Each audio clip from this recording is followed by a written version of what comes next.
Now, how to cut through that over-the-counter confusion. Americans spend $5 billion a year on over-the-counter pain medications for everything from headaches to backaches to muscle aches. But how do you know what to buy and what works? Dr. Marie Savard is here, and she has some answers this morning. And doctor, I'm one of those people that I get a headache and I just walk around saying, give me whatever you got. But you say we really have to think about what we're taking here. You do. It does seem daunting because you go and you see all these choices, but it turns out there are just two main categories. So if you know what they are, you know how they work in your body, what the upsides are and the downsides, you can actually sort out what makes sense for you. And the first one, acetaminophen? Acetaminophen. I say that first because probably it has the longest track record of safety if you take it as directed. Acetaminophen, which is commonly referred to as Tylenol or brand names as well, is the #1 drug for painkilling that's used out there. It works directly on your brain to sort of block the pain perception. And it's very mild, so it'll work for anything from a mild headache, low back pain, but not something serious, not severe inflammation. And there are downsides. That's the big message with these. What are the big ones?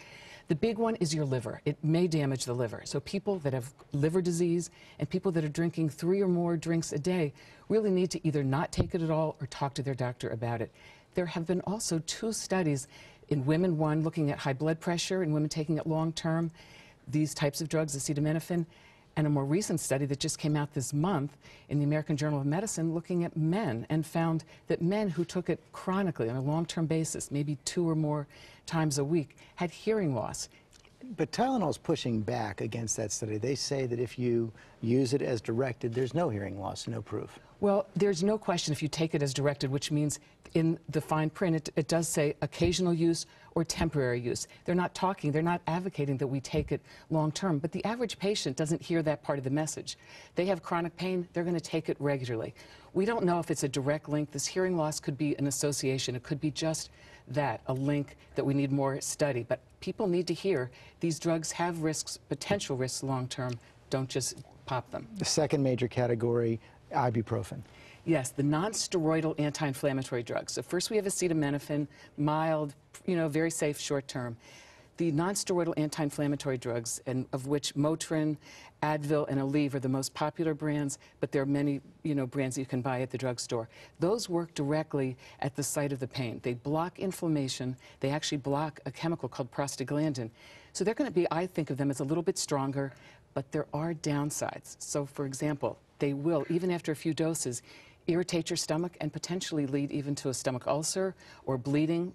In long-term use, they've been associated with reducing kidney blood flow, which can lead to high blood pressure and fluid retention. So seniors especially shouldn't take these drugs. In fact, the American Geriatric Society has advised seniors in general, don't use these drugs if you can avoid taking them. So they have some great benefits, but then there are some downsides as well. And where does aspirin fit in all this? Aspirin is a form of a non-steroidal anti-inflammatory drug, but it has unique properties. It also thins the blood and it leads to a reduced risk of stroke and heart attack in some people. So you're hearing about that low-dose aspirin that many people are taking. The downside is stomach ulcers. It does irritate the stomach. Even that coated type that everyone thinks is safe, or the low dose, the 81 milligrams, can cause stomach ulcers and lead to bleeding. So that also has a concern. So you've got to know the benefits and the risks. And as always, if you have chronic pain over a long period of time, go see your doctor. Yes, find out what the cause is. It may be masking something underlying. You really want to find out. Use these pills as directed. They have great benefit, but also risks as well. And we just have to stay tuned to what some of these new ones might be. Okay, Dr. Marie Savard, thanks very much.